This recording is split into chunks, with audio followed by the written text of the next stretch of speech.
Bon, on va voir. On va voir, est-ce que c'est dur d'être un bon juif? Alors il y a une histoire qui dit comme ça. Il y avait un jour un monsieur qui s'appelait Gordon Sachs. Il est passé devant il a fait un discours à New York devant 3000 dirigeants de communauté. Et ensuite il est passé devant le rabbi pour recevoir une bracha le lendemain. Et le rabbi lui dit, j'ai vu votre discours. J'ai analysé ce que vous avez dit. Et je vois que vous preniez bien soin de votre intelligence. Vous réfléchissez beaucoup, etc. Quand je vous regarde, je vois que vous prenez bien soin de votre personne aussi. Et le rabbi il a dit, mais est-ce que vous prenez soin de votre neshama? Est-ce que vous prenez soin de votre âme? Je lui ai dit, qu'est-ce que je veux dire par là? Il lui a dit, le rabbi, ce que je veux dire par là, est-ce que vous croyez que le dévoilement de Dieu dans ce monde, il est possible et il existe? Alors c'est ça qu'il lui a dit, pas sûr que je crois que le dévoilement de Dieu est là. Il dit, je crois que la Torah a été donnée par Dieu. J'ai un doute si tout ce qui a été dit dans la Torah c'est vraiment de Dieu, mais ça a été inspiré par Dieu. Mais plus que ça, non. Voilà. Alors le rabbi il lui a dit, écoutez, il lui a dit, on ne peut pas se connecter avec Dieu par la pensée. C'est pas en pensant Dieu qu'on va arriver à se connecter. Il dit Dieu, il veut qu'on le vive. Dieu, il veut qu'on le vive. Et après, on va le capter avec le cœur. Il dit on ne peut pas atteindre Dieu avec notre pensée puisqu'il est inaccessible par la pensée. Donc ça ne sert à rien de se focaliser sur la pensée. Le rabbi lui a dit ce que je vous propose, je vais vous envoyer quelqu'un. Pendant 1 an, il va étudier avec vous, il va travailler sur la profondeur, vous faire vivre le judaïsme, etc. Quand vous allez voir que vous allez le vivre, etc., vous allez voir que vous allez pouvoir influencer beaucoup plus facilement. Et le rabbi lui a dit c'est comme une pierre qu'on lance dans l'eau. Il a dit quand la pierre elle tombe dans l'eau, elle fait des vagues autour d'elle. Et donc il dit le juif c'est la même chose. Il faut vivre la chose, être dans l'eau. Quand on est dans l'eau, qu'on vit la chose, alors on peut influencer beaucoup plus facilement et ça a une répercussion beaucoup plus forte de ce qu'on dit. Alors, le rabbi, pareil, il a voulu dire qu'il faut vivre le judaïsme. Mais vivre de quelle manière? Vivre agréablement. Il faut que ce soit un kiff, il faut le faire dans la joie, que on ait vraiment un plaisir de ça. Si on est en stress, ou si on se sent toujours obligé, oppressé et parfois déprimé, etc., c'est pas le judaïsme, il ne veut pas qu'on se serve comme ça. Comment on va voir ça? On va le voir dans la paracha. La paracha de cette semaine, elle s'appelle paracha Shlach. Shlach, c'est la paracha essentiellement des Meraglim. Okay, Moshe décide d'envoyer les Meraglim, les explorateurs, pour aller voir Eretz Israël. Est-ce que c'est vraiment un pays bien, etc. Alors que Hachem lui avait dit non, aie confiance en moi, je t'emmène vers le pays Zavat Vache, où coule le lait et le miel. Et donc Moshe Rabbeinu il décide d'envoyer des explorateurs. D'accord, il envoie 12 explorateurs, les meilleurs, et quand ils reviennent, donc ils explorent Eretz Israël, quand ils reviennent, ils disent du Lachon Hara sur Eretz Israël.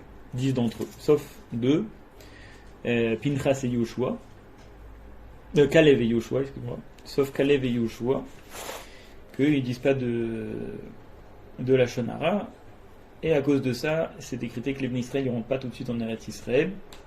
D'accord, ils reçoivent une punition de 40 ans, ils vont errer dans le désert, ils ne rentrent pas tout de suite en Eretz Israël. À la fin de la paracha Shlach, on a un épisode un petit peu... on se demande qu'est-ce que ça vient faire là. C'est l'épisode qui s'appelle du Mekoshe Shetzim. Mekoshe Shetzim, c'est quoi? Il dit comme ça la Torah. Vayu bni Israël bamidbar. Donc les bni Israël sont dans le désert, après cette époque des Meraglim. Vaimtseu ish Mekoshe Shetzim beyom Shabbat. Et voilà qu'il trouve quelqu'un qui est en train de ramasser du bois pendant Shabbat. D'accord? Maintenant, le Matan Torah, ça a eu lieu. On a reçu la Torah, on a reçu Shabbat. Et donc, il est en train de ramasser du bois Shabbat. On va voir qu'est-ce que ça veut dire, quel est le problème. Mais en tout cas, il est Mechalel Shabbat. On peut se demander déjà comment c'est possible. Quelqu'un tout de suite après Matan Torah, sorti d'Égypte, il a vu les miracles. Il a vu, il est dans la Nané Kavod, il voit les miracles de la Kadosh Baruch Hu au jour le jour. Il y a le puits de Myriam, il y a tout ce qu'il faut. Et non, malgré tout, comme quoi, de vivre la chose, c'est pas évident. Mais comme quoi, il dit, il est Mechalel Shabbat. C'est après Michael. Michael, il profane le Shabbat. Ah, ok. Il est en train de ramasser du bois Shabbat. On va voir qu'il a fait d'après plusieurs avis, en tout cas, il a fait des melachot, des interdits de Shabbat, Minatora. Et donc, il le voit. Les Israël le voient. Ah non, il est en train d'être profané le Shabbat. On va voir qui c'est. On va voir pourquoi il fait ça aussi. Et juste pour l'instant, on lit dans la paracha. Et donc, il dit, va écrivez-vous auto. Amotzi moto mekosheshetim el Moshe et vel Aaron. Ils l'ont pris, ils l'ont amené devant Moshe Aaron. Vel kol haeda et devant tout le Ham Israël. Et donc ils l'ont gardé en prison. Ils l'ont mis en prison parce qu'ils ne savaient pas quoi faire avec lui. Ils savaient qu'on n'avait pas le droit de transgresser le Shabbat, parce qu'il fallait respecter le Shabbat, mais ils ne savaient pas encore quoi faire avec lui. Donc Moshe il s'adresse à Kadosh Baruch Hu. Il dit voilà, on a un individu suspect. On lui a vu par les caméras de sécurité ramasser du bois. Qu'est-ce qu'on fait avec lui? Et donc Hachem il dit lapidation, d'accord? Il faut le faire Hachem, contraire de la vie. Et donc déjà, ouais, cet épisode il est hyper surprenant. Voilà. Comme on a dit, comment c'est possible que quelqu'un il peut profaner le Shabbat après tout ce qu'il voit, tout ce qu'il vit? Et d'ailleurs la Torah elle a été donnée à la génération qui mange la manne. Pourquoi? Parce qu'on a dit, je pense là on a dit jeudi dernier, quand on mange la manne, ça nous transformait à l'intérieur. On se sentait plus raffiné, plus réceptif à la Torah, réceptif aux mitzvot, etc. Et donc lui il arrive, il profane Shabbat. Alors maintenant, on a dans Masechet Shabbat, déjà qu'est-ce qu'il a fait? On a dans Masechet Shabbat la Gemara qui réfléchit, qui se demande qu'est-ce qu'il a fait. Alors il y a 3 avis là-bas. Il y en a un qui dit il a ramassé des branches de bois. Donc ramassé des branches de bois, il les a empilées, il a fait un tas. D'accord? On n'a pas le droit de faire ça Shabbat. C'est la melacha de Mehamer, de faire des tas à partir dans un champ, quand on récolte, ensuite on fait des tas avec les épis. D'accord? C'est une melacha de Shabbat interdite de faire des tas. Donc il y a un avis, il dit il faisait des tas de branches. Il y a un deuxième avis, il dit non, il coupait des branches de bois. D'accord, Shabbat, on n'a pas le droit de couper des branches aussi. La melacha de kotser. Couper. Il y en a un, il dit non, il transportait simplement les branches dans le Reshut Harabim. Et on n'a pas le droit de transporter Shabbat plus de 4 amot dans le Reshut Harabim. Donc on a ces 3 avis. Un, il dit on fait des tas. L'autre, il dit il coupe. Et l'autre, il dit il transporte.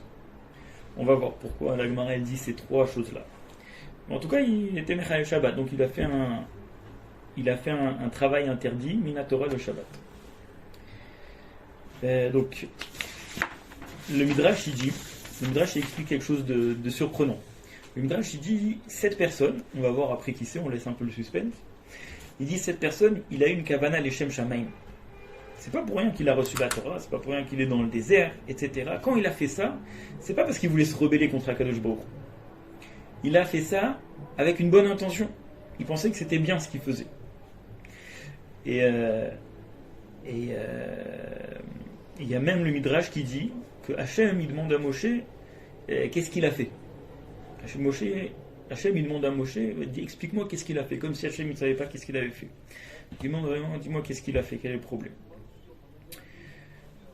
Donc pour répondre à ça, on va passer maintenant à une haute couche d'explication dans la Torah. On va passer comme d'habitude à la Pnimut Torah, à la profondeur des choses. D'abord on va commencer de comment le Zohar il explique, et ensuite comment la Chassidut il explique. Le Zohar il explique comme ça. On nous dit qu'il était Mekoshesh Etzim. On nous parle d'arbres. Etzim, Etz c'est l'arbre. D'accord? Le Zohar il dit Etzim au pluriel, 2 arbres. Ça fait référence à quoi? Ça fait référence au Etz HaChaim et Etz HaDa'at. L'arbre de vie et l'arbre de la connaissance. Quand Adam Arishon il était dans le Gan Eden, là-bas il y avait 2 arbres essentiels dans le Gan Eden. Il y avait l'arbre de la vie. Okay. C'est quoi l'arbre de la vie? L'arbre de la vie c'est que celui qui mange, il avait la vie éternelle. Mais il n'y avait pas déjà la vie éternelle, désolé pour la question. Si. Bonne question. Il y avait déjà la vie éternelle avant qu'il mange l'arbre de la connaissance. Et d'ailleurs, il pouvait manger de cet arbre. Donc, il avait la vie éternelle. Il avait la vie éternelle avant de manger. Il y avait l'arbre de la Etz HaChaim et Etz Tov et Etz HaDa'at Tovara, et l'arbre de la connaissance du bien et du mal. Il lui a dit tu peux manger de tous les arbres, même de Etz HaChaim. Donc il avait la vie éternelle, Adam Arishon. Mais attention, cet arbre de connaissance du bien et du mal, tu ne peux pas manger. Vient le serpent, Donc Hachem, il a créé l'homme parfait. D'accord, ça n'existait pas la mort, tu as raison. Ça n'existait pas la mort. Il a créé l'homme parfait, il n'y avait pas d'Yetzirah. Il était pur, kadosh, niveau de Esachaim. Et vient le serpent, qui est le symbole du Yetzirah, qui était extérieur à la personne à ce moment-là. Et le serpent, qu'est-ce qu'il lui dit, d'après une explication? Il dit à Adam Arishon, dis-moi dans le monde, c'est quoi qui est mieux? Quand tu es toujours parfait, t'as pas de problème, t'as pas de combat, t'as pas de challenge, t'as pas de difficultés à surmonter. Ou alors quand t'as des difficultés, quand c'est dur et puis que tu les surmontes, alors à ce moment t'as une récompense beaucoup plus grande. Et il lui dit, tu veux pas avoir toi une grande récompense? Avoir travaillé, surmonter tes difficultés, avoir des challenges, etc. Regarde la récompense que tu vas avoir. Tu vas avoir grâce à ça une très très grande récompense. Donc Adam Arishon, il s'est dit, ah oui, c'est vrai. Il s'est laissé tenter par ça. D'abord Chava, ensuite Adam Arishon. C'est Chava qui a mangé en premier, ensuite elle a donné Ève qui a mangé en premier, ensuite elle a donné Adam Arishon. Mais il s'est laissé tenter par cet argumentaire. Il s'est dit, c'est vrai, d'avoir le challenge dans la vie, c'est mieux, ça va me donner une grande récompense. Je vais rester tranquille au Gan Eden toute ma vie, ça va être ennuyeux. Moi je veux de l'action. Et donc il a mangé. À partir du moment où il mange du Etz Hadat Tovara, voilà, arrive la notion de mort, puisque à ce moment-là, le mal rentre dans la personne, dans l'homme, le Yetzirah, etc.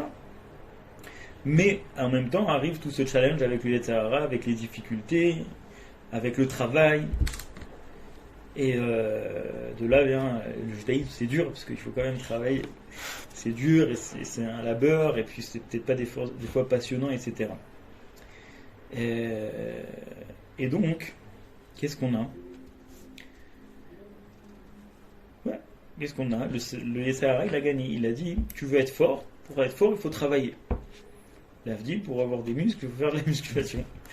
Donc pour être fort, il faut travailler. Tu veux être fort, voilà. Regarde, rentre dans le challenge, dans cette vie de challenge, où ça veut dire quoi finalement? Etz Da'at Tovara, c'est que le bien et le mal sont mélangés.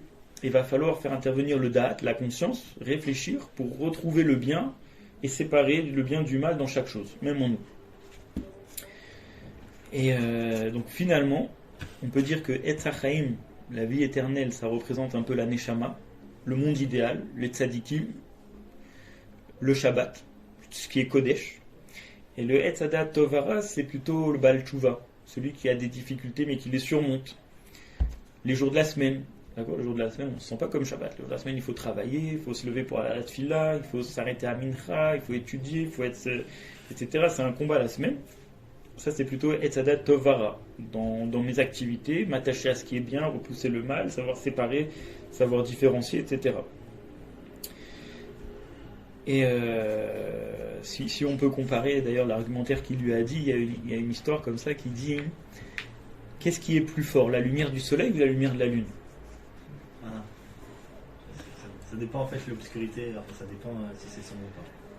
Exactement, ils ont dit comme ça, alors ça s'appelle l'histoire de Khelem, ils ont dit non, le soleil, de toute façon il brille le jour, il y a déjà de la lumière, donc la lune elle brille la nuit, c'est encore plus fort. Donc là où il y a de l'obscurité, la lumière elle est beaucoup plus forte. D'ailleurs la Israël est comparée à la lune. Là où il y a de l'obscurité, la lumière est beaucoup plus forte. Ça veut dire quoi beaucoup plus forte? Pas beaucoup plus forte en elle-même, mais en ce qu'elle apporte. La lumière de la lune, elle a beaucoup plus de valeur la nuit que le soleil le jour. Bien que c'est le soleil qui fait le jour, mais voilà, ça a beaucoup plus de valeur. En gros, c'est ça. Quand tu vas surmonter la difficulté, ça a beaucoup plus de goût, beaucoup plus de mérite, beaucoup plus de satisfaction que si c'était venu tout seul. Ça s'appelle les Fum Sahara Agra. Le salaire, il vient en fonction de la fatigue, de la tsar que tu as mis, de l'investissement, du casse-tête. D'accord ? Quand tu vas étudier quelque chose, tu le comprends tout de suite, ça va. Et quelque chose que tu as mis 3-4 jours et puis après tu t'as compris, tu vas avoir beaucoup plus de kiff, beaucoup plus de satisfaction. Ouais. Les études où il n'y aurait pas d'examen à la fin, on va dire, ça serait moins excitant que les études où il y a un mifran à la fin, il y a un examen, et quand tu réussis l'examen, là, tu as une grande satisfaction. Alors que si tu as passé l'année, il n'y a pas d'examen, bon, tu as passé une année. Ok, donc ça c'est la Tahana du Nahash, et finalement c'est l'histoire du monde. C'est même l'histoire du judaïsme, c'est pour ça qu'on parle ici du judaïsme. Maintenant, il y a même un pasouk dans le prophète Yeshayahu qui dit comme ça. Il dit Amzu Yatzar Tali, j'ai confectionné ce peuple, Teilatim Yesaperu, pour qui, ça veut dire littéralement pour qu'il raconte ma louange. En gros, j'ai confectionné ce peuple pour qu'il s'attache à moi. Avalo Oti Karata Yaakov, qui Yagata Israël. Maintenant, le prophète Yeshayahu dit donc j'ai confectionné un peuple pour qu'il s'attache à moi, mais je suis pas en fait l'Oti Karata Yaakov qui agata Israël. Puisque Israël, pour t'attacher à moi, tu te fatigues dans le sens que t'as pas de plaisir, t'as pas de kiff, t'as pas de ta'anoug. Ouais, t'as pas de plaisir dans ça. Donc Hachem il dit l'Oti Karata. C'est pas moi que t'appelle. Ça veut dire si ton judaïsme c'est contraint, d'accord, il faut faire ce travail. Mais si tu te sens contraint, tu te sens stressé, tu te sens oppressé, non, Hachem il dit dans le Navi c'est pas moi. L'Oti Karata, c'est pas moi que t'appelle. Tu te trompes de religion. Moi il faut que tu fasses le kiff, il faut que tu sois Bessimcha, il faut que tu aies du ta'anoug, il faut que tu ressentes les choses. Là on relie à l'histoire qu'on a dit au début, Gordon Sachs. Il lui a dit l'intellect, ok, tu peux comprendre, mais c'est pas ce qu'il veut Hachem. Hachem, il veut que tu vives la chose. Et quand tu vas vivre la chose, ça c'est le vrai judaïsme.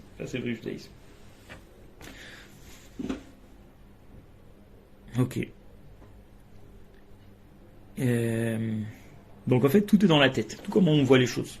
Il faut se focaliser sur ce qui est positif, sur le plaisir qu'on a d'en faire la tfila, d'en faire un birkat Amazon. Pour ça, c'est bien de comprendre, et même de comprendre la profondeur des choses, parce que quand tu comprends la profondeur des choses, ça donne un vrai tanoug, un vrai goût, un vrai plaisir aux choses. Il y a aussi, sur ça, on raconte, il y a dans la mitzvah de Souka, d'accord, il y a une halakha qui a mitztaher pato minasuka, d'accord, celui qui est embêté, quand il pleut, d'accord, on n'est pas à l'aise dans la souka. Donc là-bas, il y a une halakha que si t'es pas à l'aise, t'es pas tour de la souka. Alors il y a un rabbi qui a posé la question, mais on n'a pas vu ça dans toutes les autres mitzvot. On t'a pas dit si t'as pas d'argent, tu dois pas donner à tzedaka. Ça t'embête de donner de l'argent, tu dois pas donner à tzedaka. Faire le schéma. Voilà. Si t'arrives pas à te lever, va pas à la tfila. T'es mystère, on t'a pas dit ça. Pourquoi on dit dans la souka? Pourquoi que la souka? Non, si c'était embêté, c'est bon, t'as pas besoin de manger dans la souka. Alors il y a un rabbi qui a expliqué comme ça, il a dit, c'est marqué que la souka c'est comme le bras qui enlace de la Kadosh Baruch Hu. Les trois parois de la souka c'est comme le bras qui enlace. C'est marqué dans Shirachirim, Vimino Techabekeni, ta main droite elle m'enlace. Pourquoi? Parce que la souka c'est la proximité avec la Kadosh Baruch Hu. D'accord? Je sais pas si tu as déjà remarqué, des fois, je me rappelle, des fois, il y avait un père qui était un peu mal rasé, il a pris son fils, il l'a collé comme ça, il dit tu piques. Ouais. Tu vois? Et c'est comme si. Quand, le fils il a dit la fille il a dit ça pique, mais maintenant il est en train de l'enlacer, il veut lui faire un câlin, il le kiffe, non ça pique, c'est pas un kiff. Alors il explique que dans la souka c'est la même chose. La souka, Hachem il t'enlace, il te dit viens à côté de moi et tout, toi sois à l'aise, je te rapproche de moi, je veux que tu kiffes, je veux que tu aies du ta'anoug. Alors il dit non, s'il pleut et que t'es vraiment pas à l'aise dans la souka, donc il n'y a pas ce lien de viens je te rapproche de moi, sois à l'aise. Donc il dit non, t'es pas obligé dans la souka à ce moment-là. C'est spécifique à la souka parce que la souka c'est une relation de proximité avec Akadosh Baruch Hu, de la main droite qui enlace. Si t'enlaces mais ça te fait mal, tu vois, tu serres le cou comme ça, non, c'est pas un kiff, non, alors c'est pas la mise de la souka. Ok, donc là on a expliqué un grand principe sur le Etzachaim, Etzadat, etc. Et le Zohar il te dit, tu sais quoi, le Mekoshesh Etzim, celui qui ramasse des branches, il dit pas des branches ici, il dit ramasse des arbres. Donc le Zohar il dit, tu sais quoi, c'est des arbres? Des arbres, comment ça, il ramasse des arbres? Alors Etz ça peut être des bois, ouais. Mais Etz c'est aussi des arbres.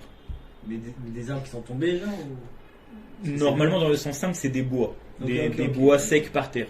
D'accord.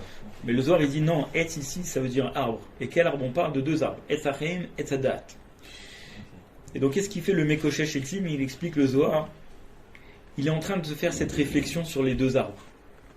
Le Mekoshesh Etzim il voit ici deux arbres, il dit Etzachim, Etzadat. Il se dit comme ça, Mekoshesh ça veut dire il est en train de faire une analogie. Il y a dans la Gemara il y a 13, dans la Tfila on dit le matin Rabbi Ishmael, la braïta de Rabbi Ishmael, il dit Bishlosh Esrei Midot Torah Nidreshet, la Torah elle s'explique grâce à 13 principes généraux. Un des principes ça s'appelle le Ekesh. Ekesh ça veut dire je vois un mot dans un endroit, je vois le même mot dans un endroit. Donc tous les principes qui sont ici, je peux les appliquer ici. Ça s'appelle Ekesh. Ça vient, le Zohar il dit c'est le même lachon de Mekoshesh. Mekoshesh, on a dit ramasser les bois. Il dit Ekesh. Il dit en fait le Mekoshesh Etzim, il est en train de faire une réflexion. Qu'est-ce qui est le plus grand? Il est en train de se dire Etzat Achaim ou Etz Adat Tovara. Il fait la même réflexion que Adam Arishon en haut. Et il dit ben non, le plus grand c'est Etz Adat Tovara. Il dit dans ce monde il faut travailler, il faut s'investir. C'est ça qu'on a la récompense. Il faut choisir le bien, le mal, le trouver, c'est ça le challenge. D'autant plus qu'on vient d'avoir l'épisode des Meraglim. Et les Meraglim, c'est quoi leur faute, d'après la Chassidut, d'après le Rabbi? Les Meraglim, les explorateurs, c'est qu'ils avaient peur d'aller en Eretz Israël. Pourquoi ils avaient peur d'aller en Eretz Israël? Parce qu'ils savaient qu'ils allaient devoir travailler la terre là-bas. On va devoir travailler.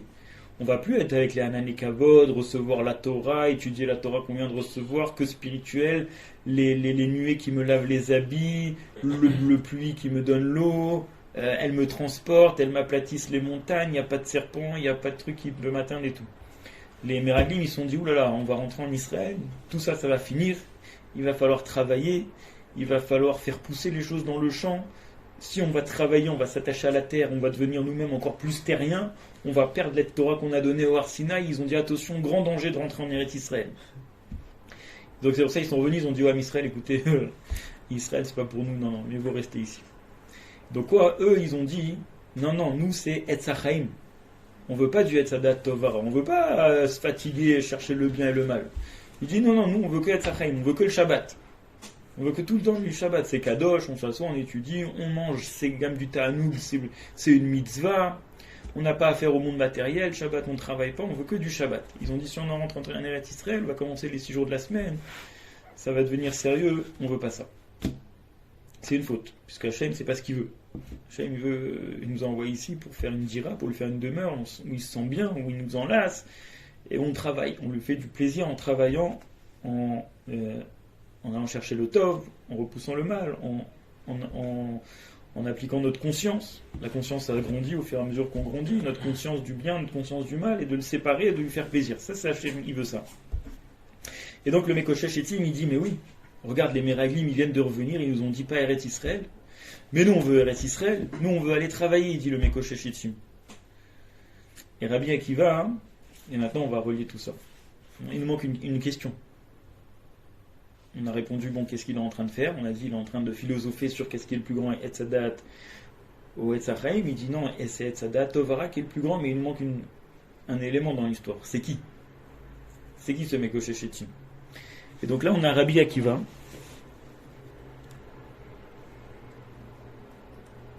On a Rabbi Akiva qui nous explique c'est qui ce Mekoshesh Etzim. Il dit... Qu'est-ce qu'on a dit? Vaïu bnei Israël bamidbar. Les bnei Israël, ils étaient dans le midbar, dans le désert. Vaïm tseou, et ils ont trouvé un ish mekoshesh etzim. Bamidbar. À l'époque un peu plus loin, quand les bnei Israël vont rentrer en Eretz Israël, ils rentrent en Eretz Israël, ils vont rentrer en Eretz Israël, ils commencent à arriver de l'autre côté du Jourdain, à conquérir une partie de l'autre côté du Jourdain avant de rentrer en Eretz Israël. On a là-bas des filles qui se réveillent et qui se disent, nous aussi on veut une part en Eretz Israël. Tu te rappelles comment elles s'appellent? Les Bnot. Il s'appelle Noah. Hein? Ouais, il y en a une qui s'appelle Noah. Ouais.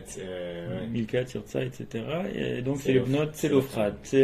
Elles disent, non, on veut une part en Eretz Israël. Et Rabbi Akiva, là-bas c'est marqué, les filles de Selofrad, elles disent, Avinubet Bamidbar. Et donc Rabbi Akiva il fait un Ekesh par une analogie. Il dit c'est marqué dans le Mekoshesh Etzim Bamidbar, c'est marqué là-bas dans les Bnot Selofrad Bamidbar. Tu sais c'est qui ce Mekoshesh Etzim? C'est Selofrad, le père de ces filles-là. Et ça va bien avec ce qu'on a dit, puisqu'on a dit que le Selofrad il dit non, on veut aller en Eretz Israël, nous on veut une part en Eretz Israël, on veut travailler, on veut faire ce travail de Etz Adat Tovara, on veut raffiner le monde. Ça ne me dérange pas moi d'aller en Israël, il faut faire Avodat Habiruim, ça s'appelle chercher les Nitzutzot de Gdusha, les étincelles de Gdusha qu'il y a dans le monde.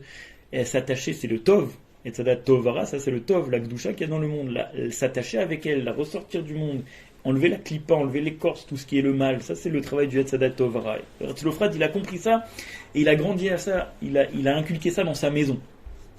Toujours quand il rentrait, il disait à ses enfants, c'était des filles, il y a toutes les filles à table, il leur disait le Shabbat, vous savez, c'est bien, il faut travailler, Hachem il veut qu'on fasse une demeure dans ce monde pour Akadosh Baruch Hu.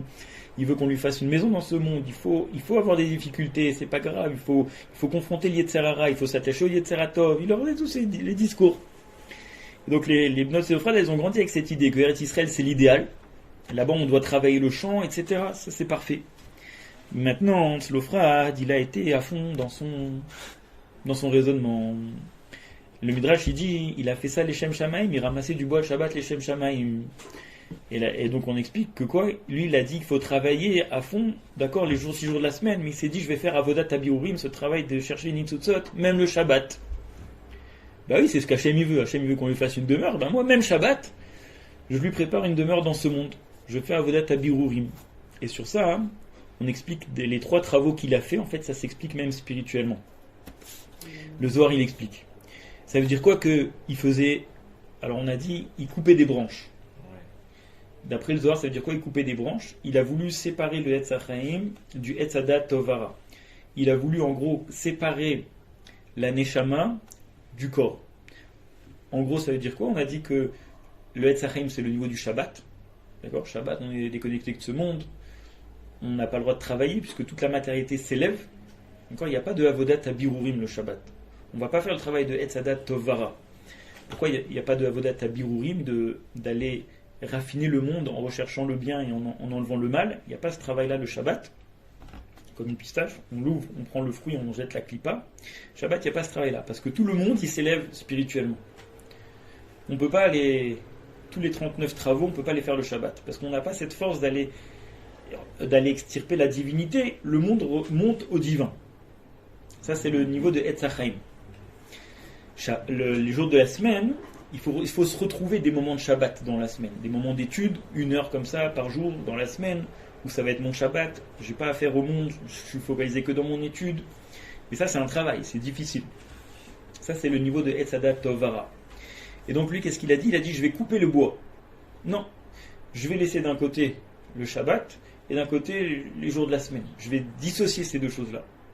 Non, Hachem il dit non. Dans les jours de la semaine, il faut retrouver des moments de Shabbat. Et même quoi, le Shabbat, il tire aussi des jours de la semaine. Exactement. C'est marqué qu'il y en a là, chaque jour, on doit préparer le Shabbat. On dit chaque jour Ayom Yom, Sheni Be Shabbat.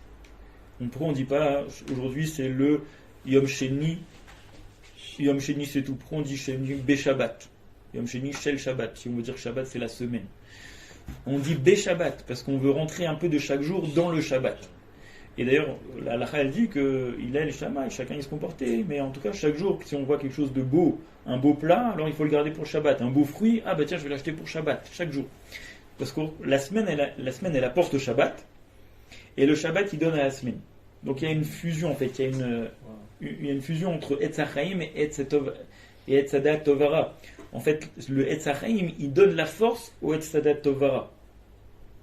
La Neshama, en fait, et le Shabbat, il donne la force au jour de la semaine.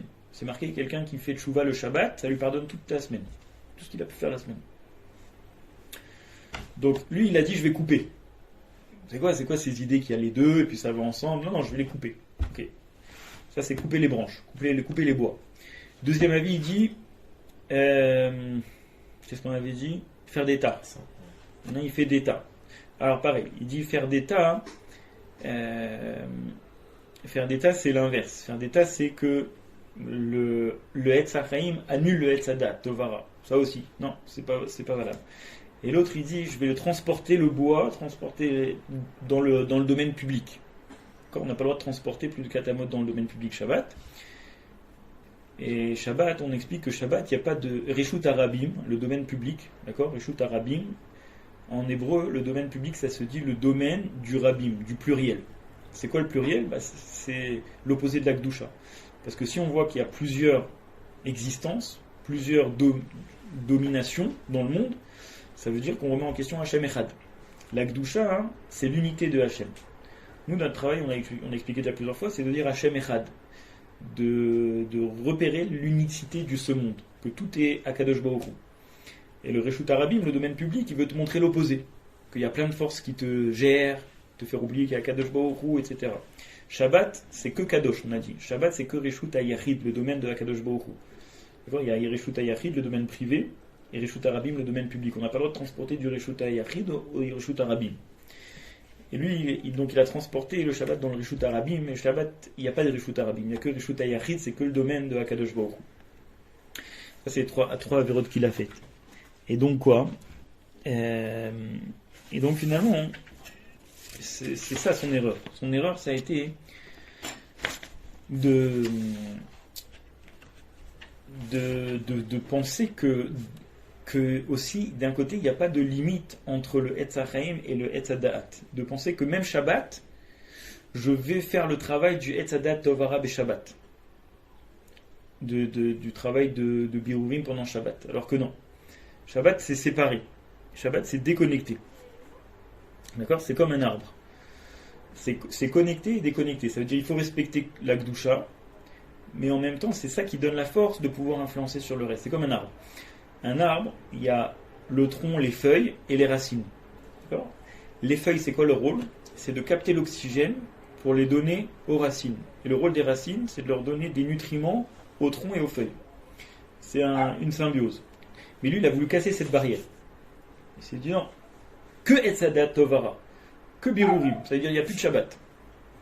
Hachem, il dit non, ça ne marche pas.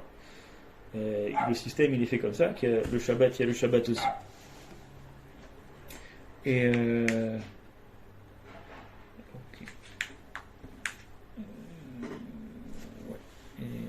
voilà, ça c'est l'enseignement de la semaine. Plus on respecte le Shabbat, plus ça donne la force à la semaine. Et pareil, dans la semaine, on se trouve des moments de Shabbat, ça donne aussi des forces au Shabbat. Et c'est relié aussi le Shabbat, l'essentiel c'est le plaisir, le ta'anoug. On se sent bien Shabbat, on voit tout ouvert, tout open, on est joyeux, on se sent sans problème au-dessus du monde, on plane, etc. Et la semaine, c'est aussi de retrouver cette sensation. Pas avec une addiction, pas avec de l'alcool, ou pas avec des autres choses, mais dans son judaïsme, de trouver vraiment le plaisir, l'enthousiasme, et la seule chose, c'est de le vivre. C'est pas la compréhension qui va nous faire mieux vivre, c'est vraiment de le vivre pleinement, de penser, de s'attacher aux choses qui nous font plaisir. La Torah, elle dit que toujours on doit étudier ce qu'on a envie, parce que notre cœur, il nous amène vers quoi étudier. Ok, c'est important. Shirat Alev, etc. Vraiment essayer de fonctionner un maximum avec le cœur. Chaim. Chazak et Chaim.